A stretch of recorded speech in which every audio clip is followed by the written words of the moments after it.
Will your argument next in Case 11-801, Peter v. NantKwest. Mr. Stewart. Thank you, Mr. Chief Justice, and may it please the Court. An unsuccessful patent applicant may seek judicial review through either a direct appeal to the Federal Circuit under 35 U.S.C. 141 or a district court suit under Section 145. Section 145 states that an applicant who files suit under that provision must pay all the expenses of the proceeding. The question presented here is whether those expenses include money that the PTO spends to employ lawyers and paralegals who assist with the agency's defense of the suit. For three principal reasons, the answer to that question is yes. First, the term expenses unambiguously encompasses costs, encompasses money paid to employees or other personnel to accomplish a particular task. And unlike the term costs, which has a similarly broad common meaning, this Court has not construed the term expenses as a legal term of art with a more limited scope. Second, requiring patent applicants who file suit under Section 145 to pay personnel expenses of the PTO is consistent with the overall statutory scheme. Congress has directed the PTO to charge fees that are sufficient to cover its aggregate operating costs, including personnel expenses. And the PTO has developed fee schedules that, in a rough and ready way, require applicants who cause the agency to incur greater expenses to pay more in the way of fees. And Section 145 applicants put the PTO to a particular expenses, and it's therefore consistent with the logic of the statute to require them to pay more. And third, it's especially appropriate to require Section 145 plaintiffs to pay the PTO's personnel expenses because Section 141 is available as an alternative means of obtaining judicial review. Section 141 is not a cut rate or substandard mode of judicial review. It's ordinary, on-the-record, APA-style judicial review, and it contains no requirement that the applicant who chooses that course must pay the PTO's personnel expenses. And so Mr. Stewart, is there any other federal statute that provides for attorney's fees on the basis of the word expenses alone?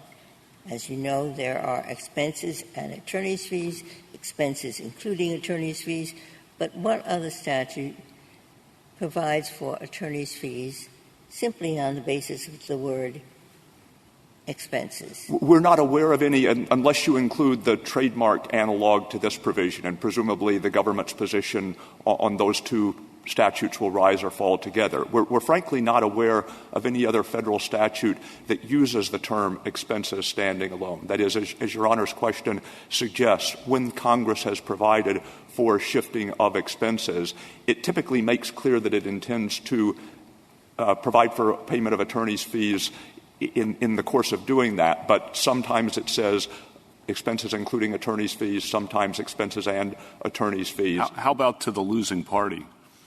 Are there other statutes that provide for fees, attorney's fees, that are awarded against the prevailing party? I mean, the only one we're aware there are two categories of those. There are Sebelius versus Clore, the Vaccine Act, and that was an unusual situation. There are also statutes that provide discretion to award attorney's fees without specifying that the person who receives the fees must obtain some degree of litigation success. And in that context, the Court has construed those discretionary provisions as requiring a degree of litigation of success. But I'd say a couple of things about that aspect. And called it a radical departure to do otherwise. Well, it would be in the context of ordinary fee-shifting provisions. And I think this is an important point, that if you ask, is it unusual, is it a departure from the norm,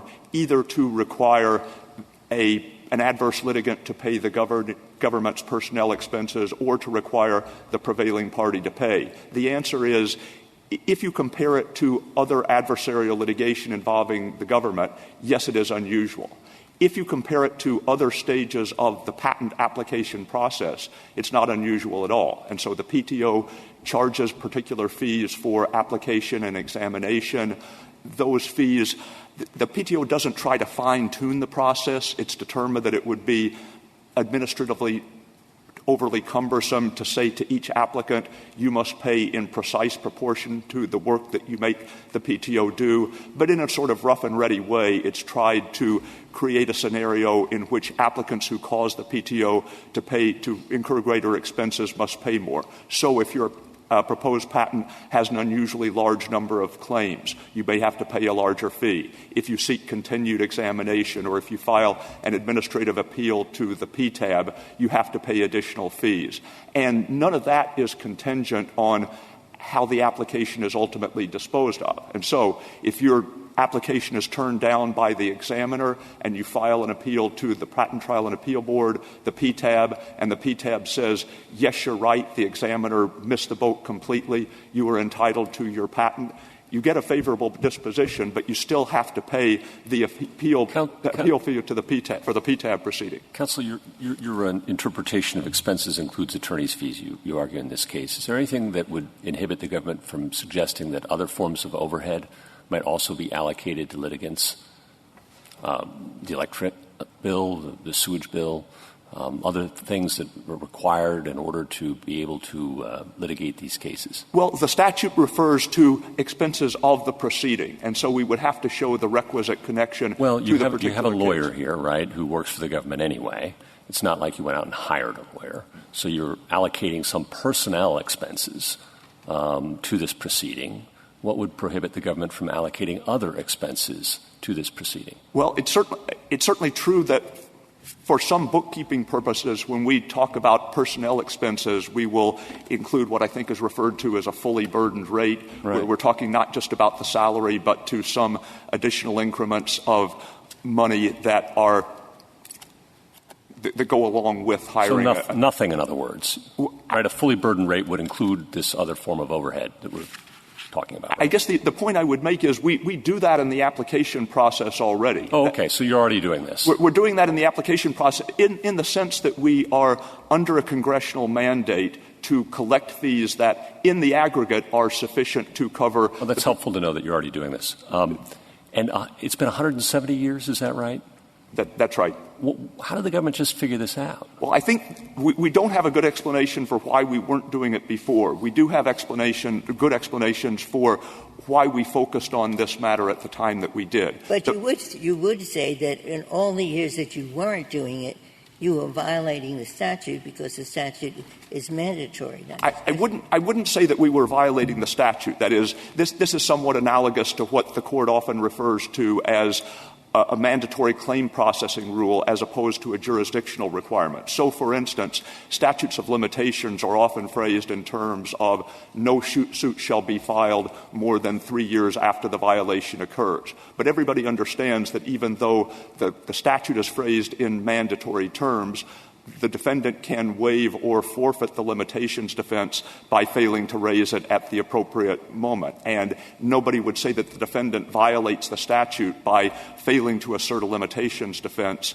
that it could have asserted. So I think we would have to say that for that 170-year period, we were foregoing a source of income that we were entitled to get. You started by saying that the statutory term expenses unambiguously covers attorney's fees. So two questions on that. First, the cases seem to suggest that there's something of a clear statement rule in this area that has to explicitly, expressly cover fees. And two, all of the statutes that seem to satisfy that refer to attorney's fees or fees and not the term expenses. So which part of that do you disagree with? Well, the Court has made clear that even though a relatively clear indication of congressional intent is necessary, there's no magic words requirement. And the point I was making about expenses being unambiguous is that there is no ordinary plain language understanding of the word expenses that doesn't encompass the money that you use to hire a person to accomplish a particular task. And sometimes in situations like this where Congress has used expansive general language, the Court has said the failure to specify particular items doesn't indicate ambiguity, it indicates breadth, that Congress could have. I think that would be true if there weren't some kind of clear statement backdrop to this. But my question is, you agree there is something of a clear statement requirement. Is that correct? That's correct.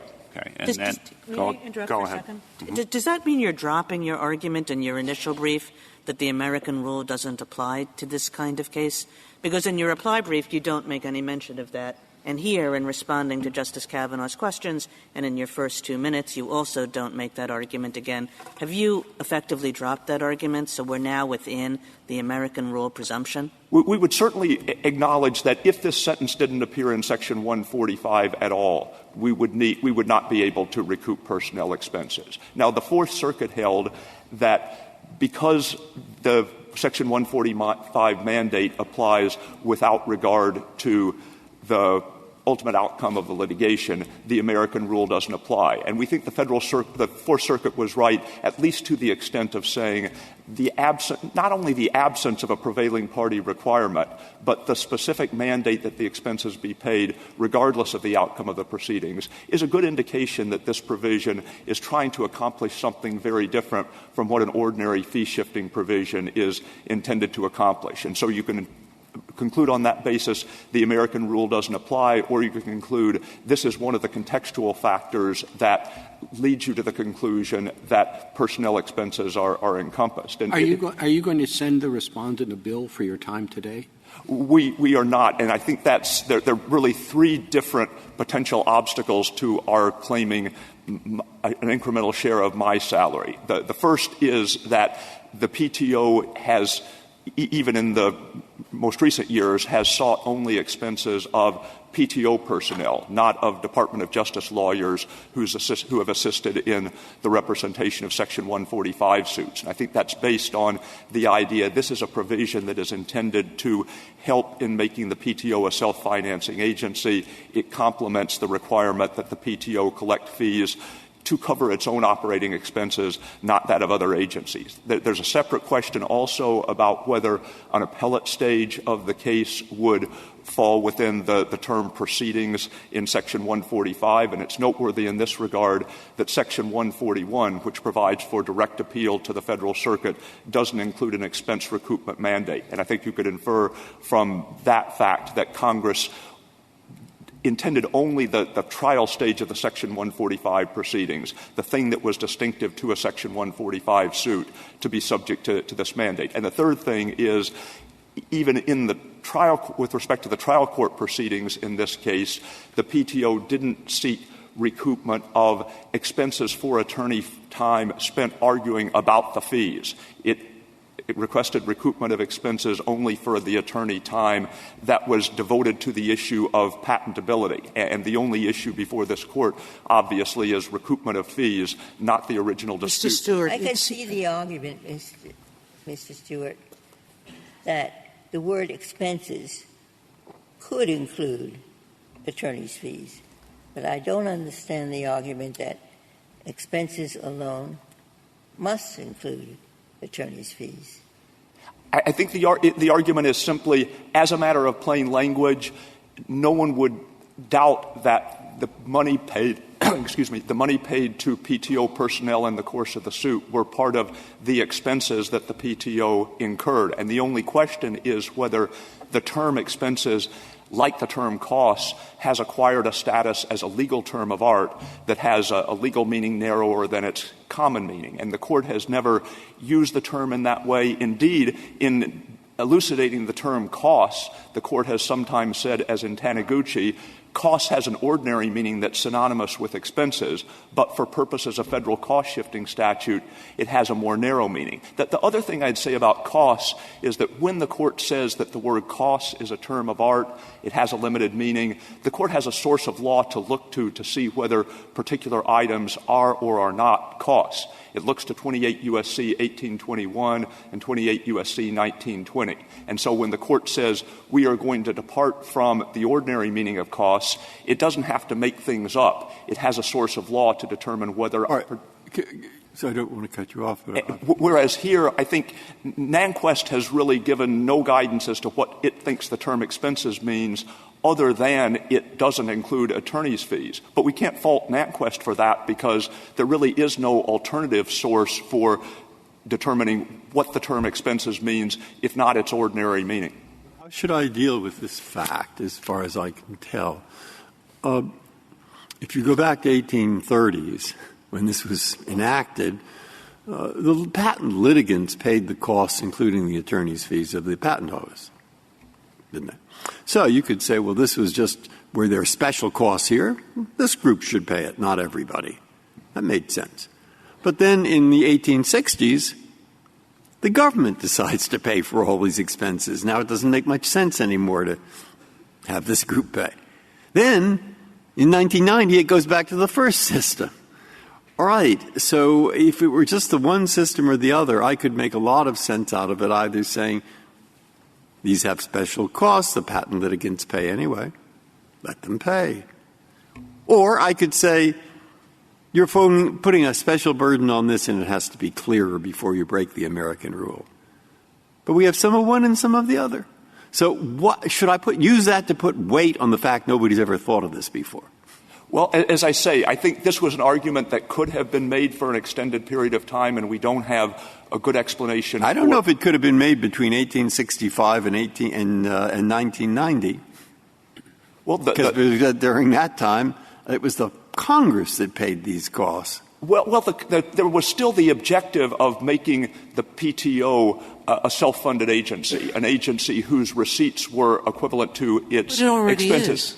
It already is. You're paying from the fees, meaning the time you're attributing to the attorneys and the paralegals is already being paid. Without these fees, the patent application fee itself is covering it. You haven't had a shortfall.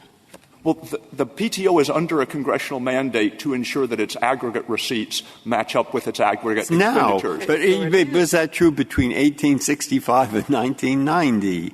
No, it wasn't. And therefore, I'm having oddly enough, that's sort of what's giving me a problem here, because in the long delay, because I couldn't have said what you want me to say for well over 100 years. Well, the mandate to pay I think it was the whole of the expenses of the proceeding under the original statute, the mandate was there all along, and it was part of Congress's objective that the PTO be self-financing. Now, for a prolonged period of time, the way that Congress went about that was that, for the most part, Congress was determining the amount of the fees for particular services, and it was trying to set fees at a level that would, as closely as possible, match up with PTO expenses. Often there was a shortfall and an appropriation would be needed to fill the gap. In 2011, Congress essentially made it the PTO's responsibility to balance the books. It put the PTO under a mandate to make sure that your aggregate receipts equal your aggregate expenditures. And once that responsibility was placed upon the agency felt a greater duty to look for other sources. I looked at 1930, for example. I'll discover that even in 1930, Congress was trying to get the patent fees to match the patent expenses. They just didn't always do it right. It was certainly trying as much as possible. Okay, where do I look for that? I'm not sure whether you would look to that, but even in the 1836 Act, the statute said that fees that are paid into the Treasury, fees for patent application services, will be placed in a fund to be known as the patent fund, to be used for the salaries of the officers and clerks and other expenses of the agency.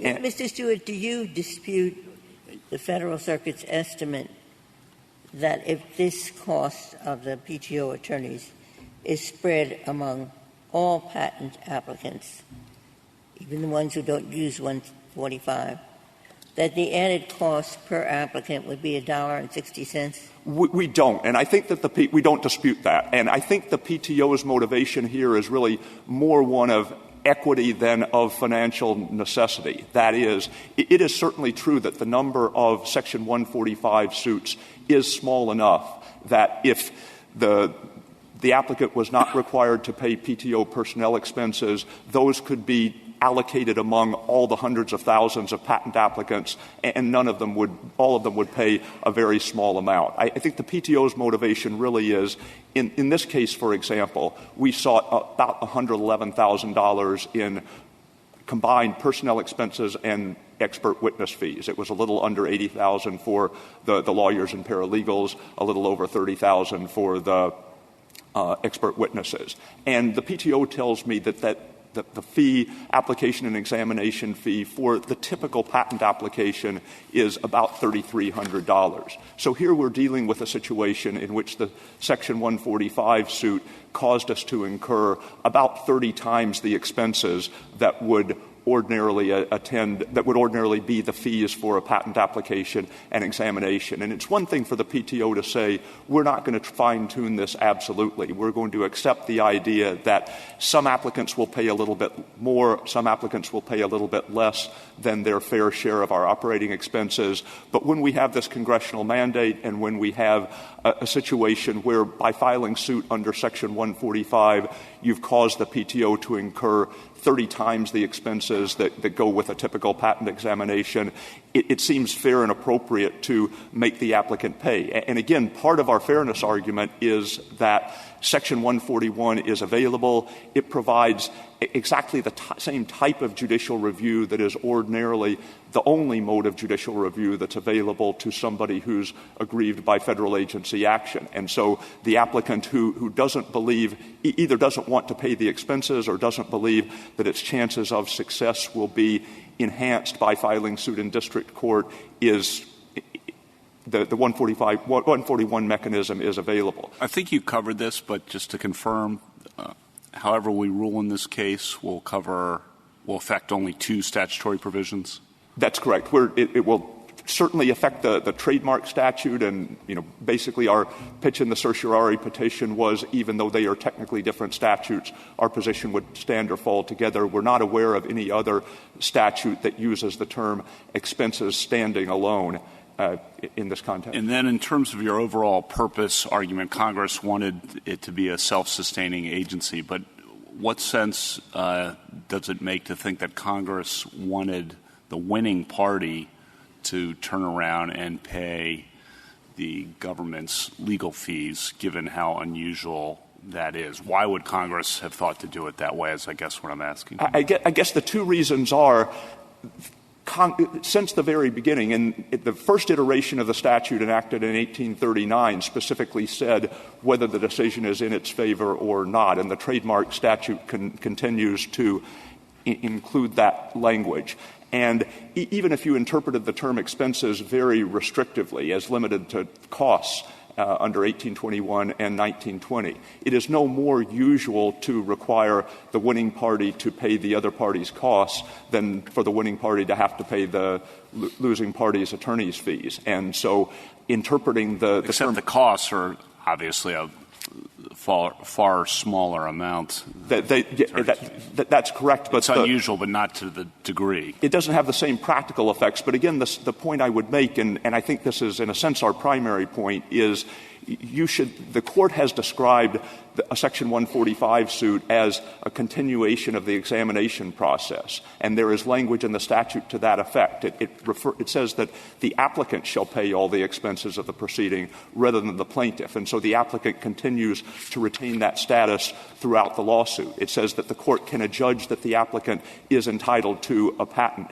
And so when you look to see is this unusual or not, you should compare it not just to other adversarial litigation involving the government. You should compare it to other stages of the patent application process. And as I've said, at every other stage, your obligation to pay fees depends in part on how much work you're making the PTO do, but it doesn't depend at all on the ultimate outcome of the process. And so if you file a successful PTAB appeal and persuade the PTAB that the examiner got it wrong, you still have to pay the fees for the PTAB appeal, even though in a sense you could say that's requiring the winning party to pay. If I may, I'll reserve the balance of my time. Certainly.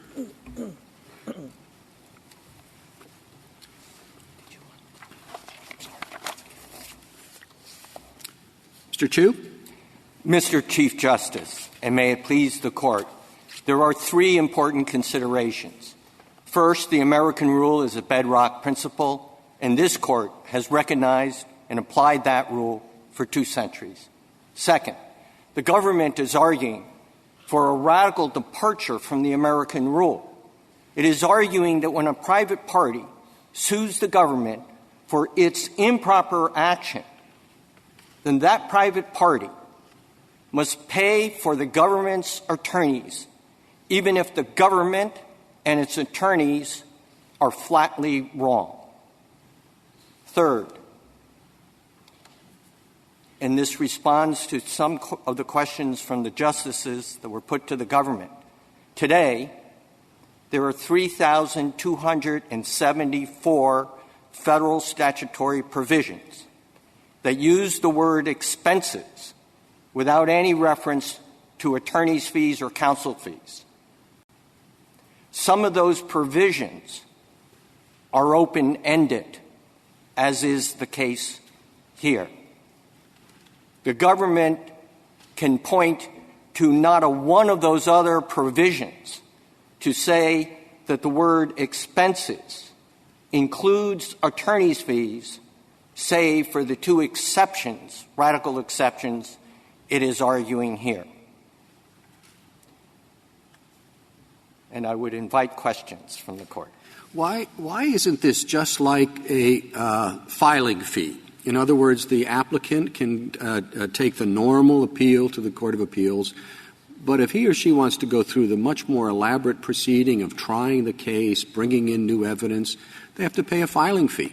I mean, in some agencies, I remember from long ago, the filing fee for a particular proceeding before the ICC was $100,000 because they figured most of the people who are going to be doing this, it's going to be corporations that can afford it, and they're putting us out to a significant extent. Why?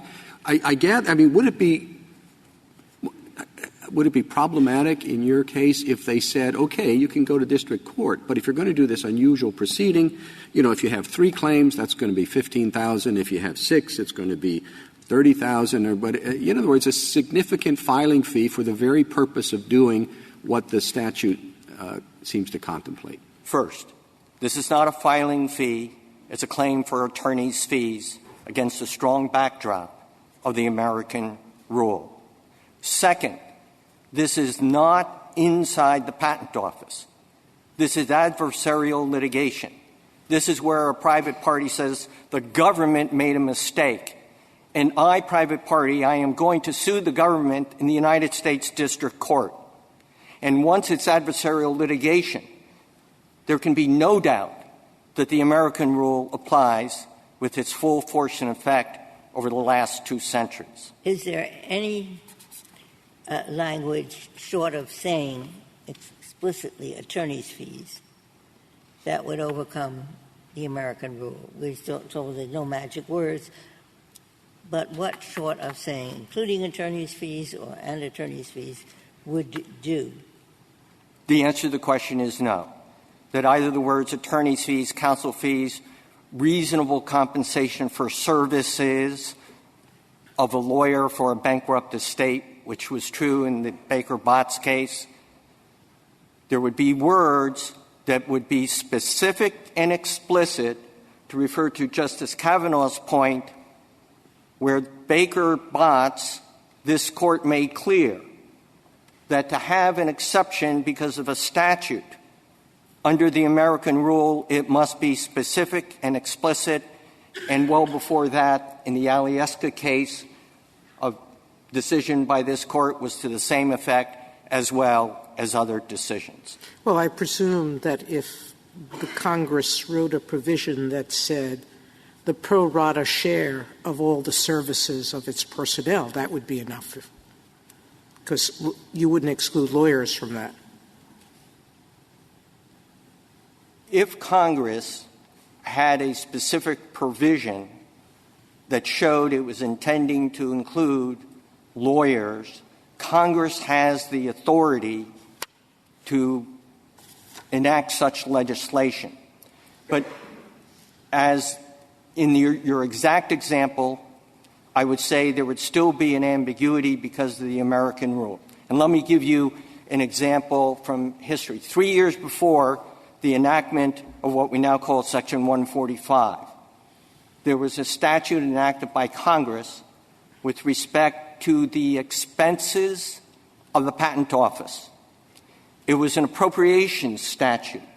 And Congress said, we have 5 new positions. We have the Commissioner of Patents, we have a Chief Examining Clerk, we have another Examining Clerk, and we have 2 other clerks.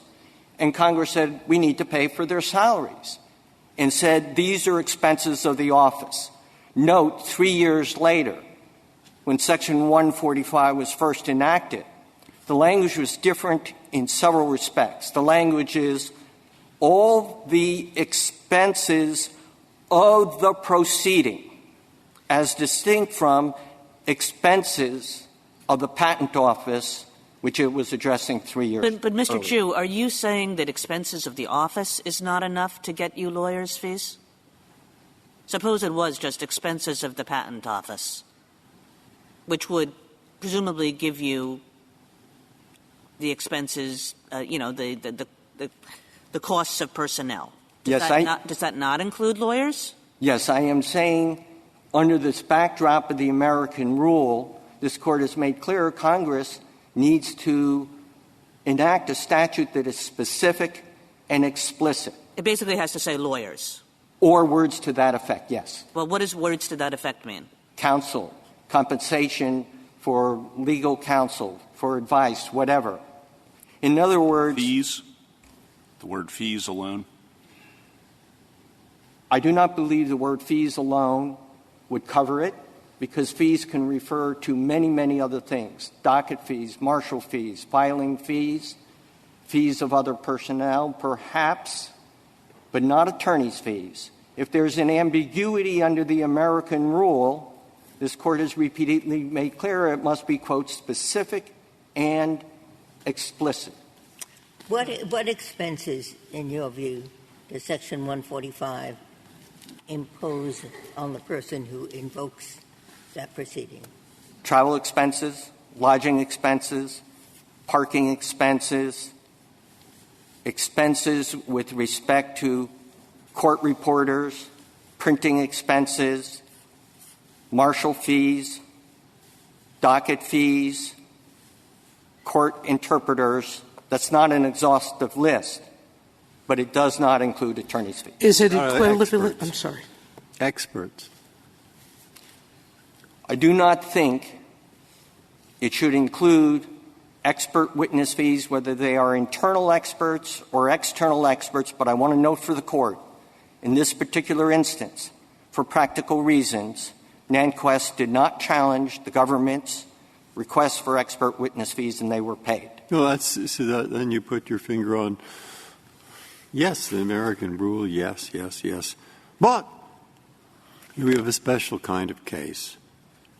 And Congress was saying, it seemed, and says again, look, present all your evidence to the Patent Office. And you don't like the result, go to the Federal Circuit. You want a second bite? You forgot to bring in somebody or you didn't, and then they'll have to bring in people, and before you know it, you have, that's the big expense here, experts. And sure enough, you're saying, no, don't cover those. Not very discouraging if they wanted to discourage you from using 145. Did it carve out a separate special thing here? Or do we just use the American rule? Yes. I know what you're going to say. That's the trouble. And I'm the one who's puzzled by it. If I look puzzled, I would like to withdraw my puzzled. You don't look puzzled. I'm look. the one who's puzzled. But I will say that in every case where a party wanted attorney's fees under a statute, this Court has always applied the American rule. Either the general rule, each party bears their own attorney's fees, or the part of the American rule that says if there's a specific and explicit statutory exception, that can apply. And the government points to no exception. The government points to no case decided by this Court involving a claim for fees under a statute where it says the American rule did not apply. In which ways? I'm sorry. As you just said, in the typical American rule case, the rule is each party to the case bears its own expenses. But that's not the situation here, is it? It's a question of whether you pay or other people who are not involved in this litigation at all pay. And maybe it's only going to be $1.60, but still other people are paying those expenses. Doesn't that make that different from the American rule? I would state the rule differently than Your Honor. The American rule doesn't apply to expenses generally. The American rule applies to a claim for attorney's fees, period. Well, let me ask something that's related. Maybe it's the same thing. Just as a matter of fairness, why should these other people pay for the costs that you have caused the Patent Office to incur? If we were Congress, and we're not, Congress could decide what it thinks it's fair or wise or good public policy. But as this Court has said in Alieska and Baker and Botts, no matter how good that policy might be, this Court does not have the roving authority to make those decisions. It is up to Congress. Could you tell me what the difference is between expenses and cost? We have a whole statutory system of costs. Yes. I believe some of the items that you mentioned earlier as being expenses are not covered under the traditional sense. Give me a definition of expenses. It doesn't, yes. As you understand it. Yes. Let me do this in two parts. First, in 1839, what did expenses mean? The Bouvier Legal Dictionary defined expense lite, which literally means expenses of litigation.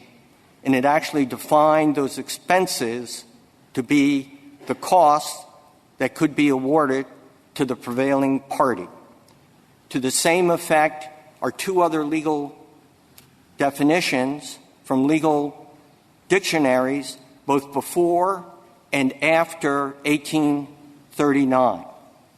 And in fact, one of those was the first Black's Law Dictionary, which was in 1891. Now, the second part of the answer is today. The meaning of cost has taken on a term of art in federal litigation. And there are certain things that are considered to be costs and other things not to be costs. But overall, I think any litigator today in federal court would say the word expenses floating by itself alone is probably a broader term than costs. Is this you might have looked up, and it might help me actually, and help you or not. But did you find in any area where an agency, say, has proceeded along path one for 150 years and then suddenly changes its mind and says, now we're going to go on path two, and the court either said, oh, well, that makes no difference whatsoever, or the court said, no, it's too late now, we take into account the way you've carried this out? We found no case, no instance where an agency has done anything like that, even for considerably shorter periods of time. Oh, did you find some shorter period of time? And the court said, we're going to follow your habit. We're not going to follow going into a deep, difficult statutory analysis with an old statute. It's good enough for you. It's good enough for us. Anything like that? Not for any period of time. I can give you an example, but it's a relatively short period of time. This court decided the Adams Fruit case. Mm-hmm. The Labor Department was dealing with a statute passed by Congress that gave workers under certain circumstances a private right of suit. And the Labor Department said, we have the ability to interpret that statute, and we should get deference. Mm-hmm. And it interpreted the statute to mean that the workers couldn't sue in federal court. They had to go through state law procedures. And the question that came up to this court, it was a Chevron question. Should this court defer to the agency's interpretation of the statute? And this court said, no. This is a judicial matter. This isn't a matter of an agency having its own discretion. So, too, here. This is district court litigation where the parties are adversaries. The proceeding in the patent office is quite different from that. The American rule has always applied in federal court litigation.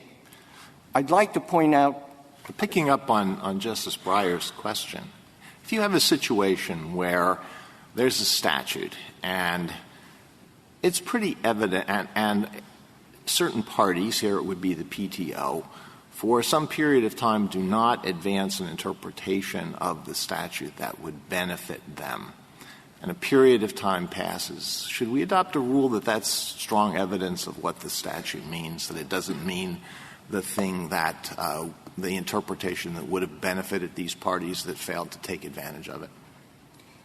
I would say yes in the following sense. The beginning part of statutory interpretation is always plain and ordinary meaning of the language on the date of enactment. There can be other factors. But the over 170 years involve scores, maybe hundreds, of senior patent office officials. Not a one of them thought that the plain and ordinary meaning of expenses in Section 145 or its predecessors included attorney's fees. So that should be considered by this Court.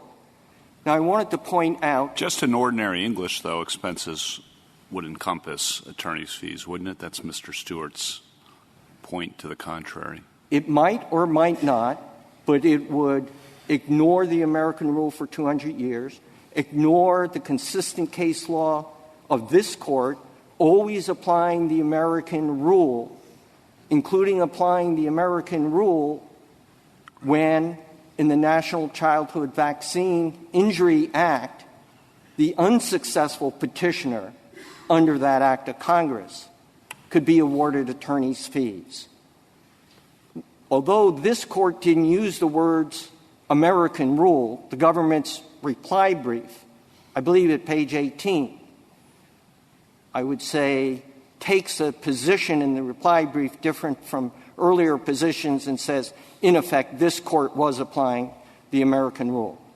You probably, I'm just looking at your resume here, have experience in this patent area. Is that true? Yes. Okay. In your experience where you're settling out of court or where you're trying to work out a system without going into court for resolving a claimant who says this is infringing my patent or there are all kinds of people claiming it, you set up private systems, and the private systems, whether it's arbitration, mediation, thousands of different systems, involve costs. Is it fairly common, not fairly common, unheard of, or what? To say in the contract that's doing this for future controversies that you bring up the controversy, you pay the whole thing, or maybe the opposite. What's it like? I can think of no instance by my personal experience or through reading or otherwise, where a contract would say you bring this up and you pay for the whole thing no matter what, including attorney's fees.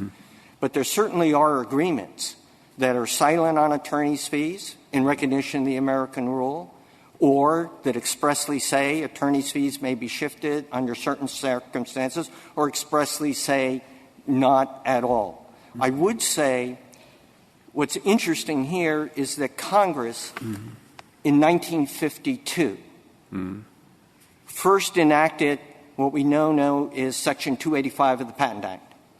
And that provides for an award of, quote, attorney's fees, using those words, that may be awarded in exceptional cases. And at the same time, in the 1952 Act, Congress amended Section 145. It used to be called RS 4915. It got codified as 145. The prior 145 has the exact same language that the current 145 has, but it added a clause where the entire statute at the time was all the expenses of the proceeding shall be paid by the applicant, comma, whether he shall prevail or not, prevail or otherwise, or words to that effect. So Congress in adding this attorney's fees provision for Section 285, where they used the word attorney's fees, took out that last clause. So it wasn't just carelessness, we're not worrying about the rest of the Patent Act. They were focused in particular on 145. I want to point out also that the government argued that there's no other statute that would be affected.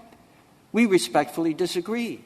The word expenses, standing alone without a reference to attorney's fees in an open-ended fashion, appears elsewhere. Let me give you an example. 19 U.S.C. 1608. 19 U.S.C. 1608. It relates to customs forfeitures. So a party saying, Customs Department, you shouldn't have caused my property to be forfeited, I want it back, must pay, quote, all, the word all appears, all the costs and expenses, end quote. It's pretty closely analogous to the statute here. No party, no one, not the government or anyone else, not an academician has ever raised the question about all the expenses in that statute includes attorney's fees. Here's another example. This is 19 U.S.C. 6337. The IRS can levy on a taxpayer's property if the taxes weren't paid. So the private taxpayer says, I want my property back. And the statute provides, taxpayer, you get your property back if you pay the expenses and the unpaid tax. I suppose the difference there is, maybe there is, but I gather in those situations there weren't alternative proceedings that you could go through? I do not know before the statutes whether there were or were not alternative proceedings. My main point is, in those two examples, one that refers to all expenses and the other that refers to expenses, they are open-ended.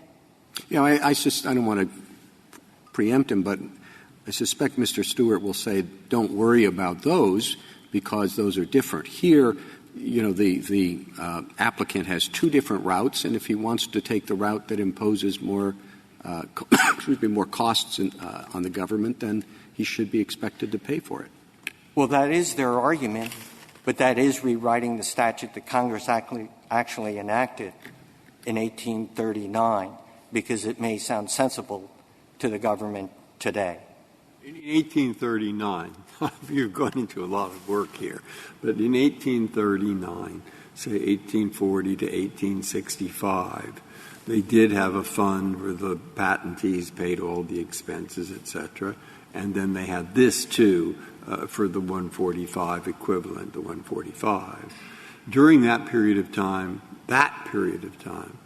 did the government ever try to collect attorney's fees as part of the expenses? No.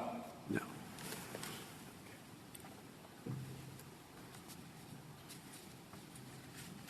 I thank the Court very much. Thank you, counsel. Mr. Stewart, you have 6 minutes remaining. Thank you, Mr. Chief Justice. I mean, there were various questions concerning the legal significance of the PTO's and formerly the Patent Office's failure to take this position over an extended period of time. And there's no question this is an atmospherically unhelpful point for us. But I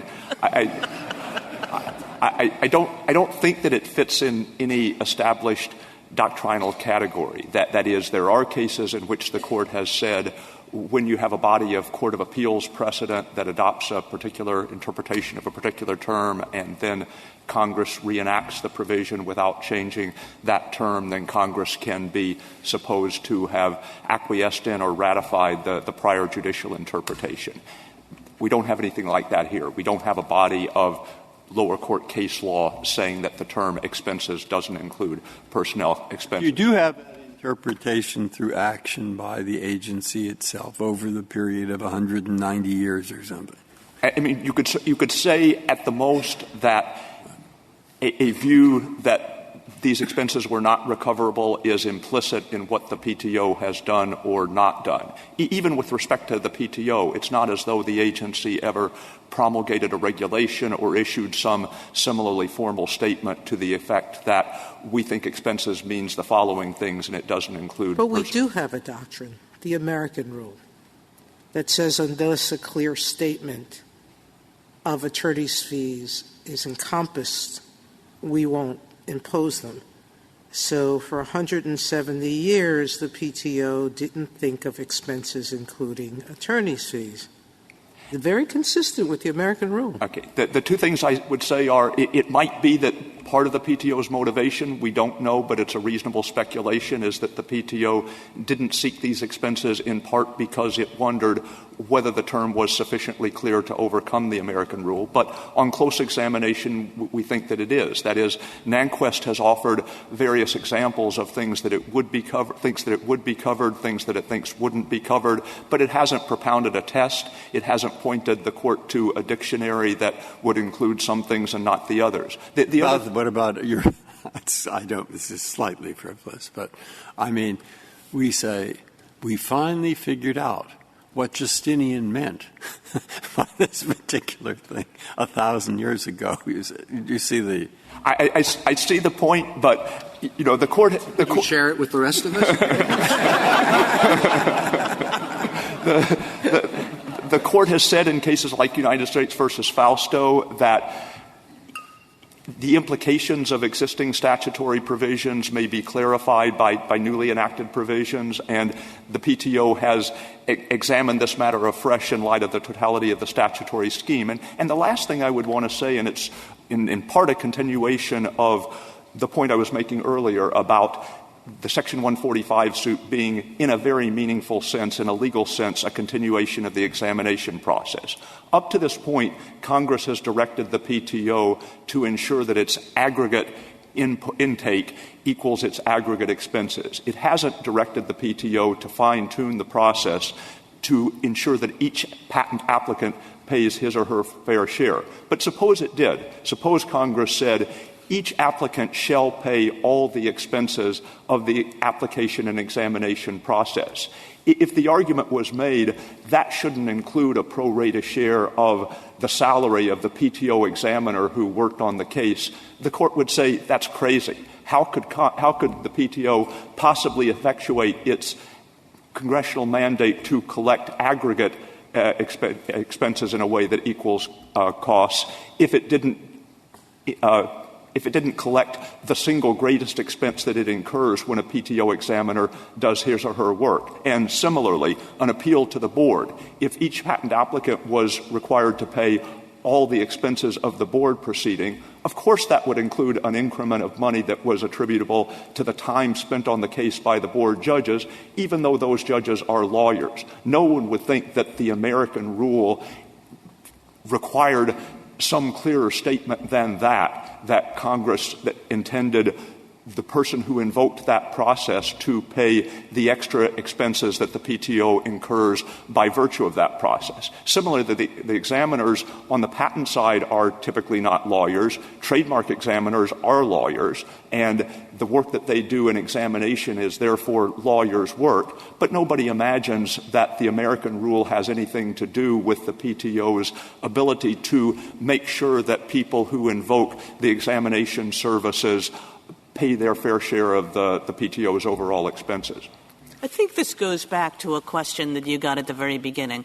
But setting attorney's fees aside, could you tell us, Mr. Stewart, exactly what expenses you charge for and exactly what expenses you don't? I mean, sometimes we have charged for travel expenses. We didn't in this case. I don't believe we charged for printing costs, although I think we could have. With respect to personnel expenses specifically, we would charge for the lawyers. We would charge for the paralegals. In this case, we had an outside expert who was kind of paid money out of the agency's funds, and we did charge for that. There are other circumstances in which, rather than retain an outside expert, we get expertise from within the agency. So it could be the patent examiner who worked on the case, or it could be somebody else, and we would charge a pro rata share of that person's time.